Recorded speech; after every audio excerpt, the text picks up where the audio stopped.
साथियों नमस्कार। जोहार। जीटी रोड लाइव में आपका स्वागत है। मैं हूं अभिषेक सिंह। साथियों, त्योहारों का मौसम है। कुछ त्योहार अभी बीत गए और कुछ त्योहार अभी आ रहे हैं। लोग एक तरफ जहां त्योहार को मनाने में व्यस्त हैं, त्योहार की खरीदारियों में व्यस्त हैं, वहीं सरकार, आप बात बिहार की कीजिए या झारखंड की कीजिए, आप चुनाव की कीजिए या उपचुनाव की कीजिए, दोनों भी अपने अपने रणनीतियों में व्यस्त हैं। साथियों, आपको 2024 का झारखंड विधानसभा चुनाव याद होगा। किस तरह से घुसपैठ का मुद्दा, धर्म का मुद्दा, रोहिंग्या को और तमाम इन मुद्दों को बना करके भाजपा ने चुनाव लड़ा था। हालांकि जनता जनार्दन ने इसे सिरे से नकार दिया था। इस बार फिर घाटशिला उपचुनाव है और आप देखिए कि फिर से वही पुराना राग भाजपा अलाप रही है। साथियों, घुसपैठ की बात हम नहीं कह रहे हैं, ये जनता जनता भी नहीं कह रही है। साथियों, ये बात जनता के प्रतिनिधि कर रहे हैं। साथियों, ये बात तमाम बड़े बड़े नेता कर रहे हैं। आप किन्हीं का फेसबुक, किन्हीं का एक्स, किन्हीं का सोशल मीडिया प्लेटफॉर्म उठा करके देखिए तो सारी चीजें साफ हो जाएगी। इस चीज पे और आगे की बातचीत करने के लिए आप फ्रेम में देख रहे हैं हमारे साथ हमारे पॉलिटिकल एडिटर शैलेंद्र सिन्हा जी हैं। आइए अब इनसे ही आगे की चर्चा करते हैं। शैलेंद्र जी, क्या यही मुद्दा है अभी भाजपा के पास? क्या वहां के स्थानीय मुद्दे नहीं है किन्हीं भी जनप्रतिनिधि या किन्हीं सरकार के पास? क्या लग रहा है आपको? देखिए, मुद्दों की तो चर्चा हो रही है। बात आप बिल्कुल सही कह रहे हैं। जो सोशल मीडिया देखिए तो दो तरीके के विरोधाभास की स्थिति सोशल मीडिया पे नजर आती है। अ, सत्ताधारी दल हैं, वो चाहे कांग्रेस के नेता हो, जेएमएम के नेता हो, और खासकर इरफान अंसारी की मैं चर्चा जी। करना चाहूंगा। मंत्री हैं झारखंड सरकार में, स्वास्थ्य मंत्री हैं, और काफी संवेदनशील मंत्री भी माने जाते हैं। हमेशा लोगों के मुद्दों के साथ खड़े होते हैं और चीजों को एड्रेस भी करते रहते हैं। लेकिन बावजूद इसके अभी जो एक रिसेंट उनका एक ट्वीट आया है और सोशल मीडिया पोस्ट है, उसमें उन्होंने फिर से वो चर्चाएं की है। उन्होंने अपने विरोधियों पर, जो विपक्षी हैं, उन पे निशाना साधते हुए वही घुसपैठ का मुद्दा, बांग्लादेशी घुसपैठ का मुद्दा हो, या दूसरे अन्य जो मुद्दे हैं जिनको कभी झारखंड की जनता ने खारिज कर दिया है, चीजों को फिर से वो, उन्हीं सब चीजों को, मुझे नहीं मालूम जो वो किनके पोस्ट के जवाब में उन्होंने ऐसा पोस्ट लिखा है, लेकिन यह पोस्ट और उसमें इस बात की भी चर्चा, जो घाटशिला उपचुनाव की भी चर्चा है, तो निश्चित रूप से ये थोड़ी सी चिंताजनक विषय तो है। क्योंकि आखिर यदि आप किसी को भी एड्रेस करते हैं और किसी को भी, किसी के बयानों की प्रतिक्रिया में आप अपनी ये बातें कह रहे हैं, तो निश्चित रूप से इसे स्वीकार नहीं किया जाना, खासकर जब आपकी जिम्मेदारी बड़ी है। जी। आप मंत्री जैसे दायित्व को संभाल रहे हैं, एक सरकार के नीति निर्धारण में आपकी बड़ी भूमिका यह भी नहीं है जो यह आम चुनाव है।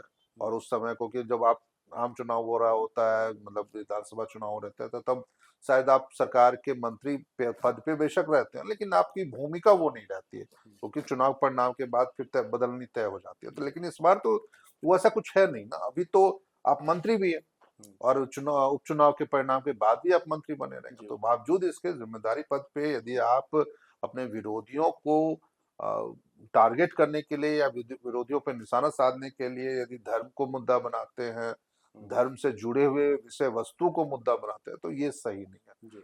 बीजेपी ने जरूर इन सब बातों को, खासकर बाबूलाल मरांडी हो, बीजेपी के अन्य शीर्षस्थ नेताओं रहे हो, पिछले दिनों जरूर हमने देखा जो उन्होंने भी यही सब मुद्दे को आलापा था, और अभी भी वो आलाप रहे। ऐसा नहीं है जो अभी नहीं कर रहा है, लेकिन हाँ, ये एक जरूर है, थोड़ा सा चेंज देखने को जो आप कह सकते हैं ना, वो ये देखने को जरूर मिल रहा है। जो बीजेपी के उम्मीदवार है, जी। बाबूलाल सोरेन है, वो जरूर वहां के मुद्दों को उठा रहे जी। हैं। पेयजल का मुद्दा हो, स्वास्थ्य का मुद्दा हो, सड़क का मुद्दा हो, चिकित्सा का मुद्दा। चिकित्सा का है, वही ना, शिक्षा का मुद्दा है, और वो घाटशिला की चीजों को दिखा रहे हैं। जी। लेकिन मुझे ये देखना होगा अभी, थोड़ा सा हम सब लोगों को भी इंतजार करना चाहिए, जो क्या वाकई उनके सोशल मीडिया से, क्योंकि घाटशिला एक ऐसा इलाका है जहाँ पे बहुत लोगों के हाथों में सोशल मीडिया की पहुंच नहीं है। जी, बिल्कुल। तो ऐसे में क्या वो वाकई जनता के बीच में जाके उन मुद्दों पे बातें भी कर रहे हैं या नहीं कर रहे हैं, या फिर उसमें, क्योंकि ज्यादातर सोशल मीडिया पोस्ट जो है उनके, वो अखबारों से जुड़ी हुई खबरों के आधार पर, उनसे जो अखबारों में खबरें छपते रही है, जो विकास का काम नहीं हुआ, लोगों की परेशानियों को लेकर, उसके आधार पर है। नहीं तो साथ साथ आप देखिए कि उनके पीछे चंपई भी तो है और चंपई दबे, लगातार हाँ। दौरा है उनका, वो कभी वो भी जादूगोड़ा तो कभी कहाँ, वो तो लगातार दौरे पे हैं वहाँ। सही कह रहे हैं, वाकई ये चीज है। जी, तो सोशल मीडिया के आधारित तो आप कम से कम घाटशिला उपचुनाव तो नहीं लड़ नहीं लड़ सकते। सकते बिल्कुल। वहां पर जनता के बीच में आपको जाना पड़ेगा और जनता से जुड़े हुए मुद्दों को ही उठाना पड़ेगा। ये पूरे झारखंड का चुनाव नहीं है, ये सिर्फ घाटशिला उपचुनाव है। जी, घाटशिला की जनता का उपचुनाव है, घाटशिला के लोगों की परेशानियों का उपचुनाव, और खासकर तब जब आपके खिलाफ सहानुभूति वोटों का भी एक फैक्टर है, सहानुभूति लहर का एक फैक्टर है। तो ऐसे में निश्चित रूप से ये थोड़ा बड़ा अजीब लगता है जब जब एक एक विधानसभा उपचुनाव और वो ऐसे मुद्दे पे गोलबंद करने की बात हो रही हो या कोशिशें हो रही हो जो किसी भी तरीके से मतलब कि झारखंड जैसी जगहों के लिए तो ठीक नहीं लग रहा है। अभी जैसे बाबूलाल सोरेन ने ये मुद्दा भी उठाया था, जो देवघर में एक शव को रिक्शे पे जी ले हाँ, जाया जा रहा बिल्कुल था। बिल्कुल। साथ ही साथ स्कूलों की शिक्षा को लेकर के या चिकित्सा को लेकर के अक्सर वो भी देखिएगा एक्टिव नजर हम्म। आ रहे हैं। लेकिन विपक्ष की ओर से जो उम्मीदवार है, मतलब सत्ता पक्ष से जो है सोमेश सोरेन, वो कुछ शांत नजर आ रहे हैं। क्या लग रहा है आपको? ये देखिए वो मुझे लगता है जो वो एक सोची समझी रणनीति का हिस्सा है, क्योंकि अ, सोमेश सोरेन के लिए यदि वो अपने पिता की छवि या पिता की सक्रियता, जो उनके पिता दिवंगत रामदास रामदास सोरेन रहे हैं, तो उनके कामकाज को लेकर के, उनकी छवि को लेकर के और उनके आकस्मिक निधन के बाद जो परिस्थितियां बनी, जो उपचुनाव हो रहे हैं, तो मुझे लगता है जो शायद पार्टी की एक सोची समझी रणनीति है, उनके परिवार की सोच, जो अभी वैसे किसी विषय पर कोई प्रतिक्रिया नहीं देनी है जिससे उनके इस उपचुनाव में संभावित कोई नुकसान हो। वो जैसे देखिए पिछले दिनों जब उन्होंने पहली बार अपना एक संबोधन मंच से किया था, तो मुझे वो अच्छी तरह याद है जो कैसे वो कई बार भावुक जी नजर आए जी थे उस मंच पे, जबकि हेमंत सोरेन भी मौजूद थे। तो वैसी स्थिति में मुझे लगता है जो जनता के बीच में अपनी छवि वो वैसी रखना चाहते हैं ताकि उनको सहानुभूति वाले जी वोट का लाभ मिले, तो इसलिए बीजेपी के आरोपों पर या बीजेपी की चीजों पर जेएमएम के शीर्ष नेता या जो पदाधिकारी है, पार्टी पदाधिकारी, केंद्रीय पदाधिकारी हैं, वो जरूर उस पर रिएक्ट करेंगे, उन पे अपनी प्रतिक्रिया रखेंगे। लेकिन उम्मीदवार के स्तर पर तो मुझे नहीं लग रहा है जो ये चीजें होंगी। हाँ, वो स्थानीयता जैसे जैसे देखिए चुनाव की तस्वीर अब लगभग साफ होने की स्थिति में जी। है, क्योंकि नामांकन के समय वापस लेने की समय सीमा खत्म हो जाएगी और औपचारिक रूप से जैसे चुनाव प्रचार शुरू होगा तो बिल्कुल उस समय देखने वाली बात ये होंगी जो सोमेश किन किन मुद्दों पे बातों को रखते हैं और उन चीजों पे। और जयराम, टाइगर जयराम महतो, इनका क्या दिख रहा है आपको? टाइगर जयराम महतो ने तो संकेत तो दे दिया है, जो वो युवाओं के मुद्दे पे चुनाव मैदान में आ रहे हैं और इस बात को उन्होंने प्रमुखता से रखा भी है। जो झारखंड के मुद्दों पे बात करने वाले लोग, झारखंड के मुद्दों को सुलझाने वाले लोग या फिर उनकी समस्याओं को दूर करने की, चाहे वो छात्रों का मुद्दा हो, युवाओं का मुद्दा हो, महिलाओं से जुड़े हुए इशूज हो, रोजगार से जुड़े हुए चीजों पे हैं, तो मुझे लग रहा है जो शायद ही वो इस बार बड़ा फैक्टर ना बने, क्योंकि हम लोगों ने पहले भी कई वीडियो में चर्चा की है जो उनका उपचुनाव में लड़ना इसलिए इम्पोर्टेंट है क्योंकि वो आने वाले दिनों में जब लोकसभा चुनाव जब भी होंगे 2 3 4 सालों के बाद विधानसभा चुनाव होंगे, तो इसके जरिए वो अपनी संगठन को मजबूत कर सकते हैं।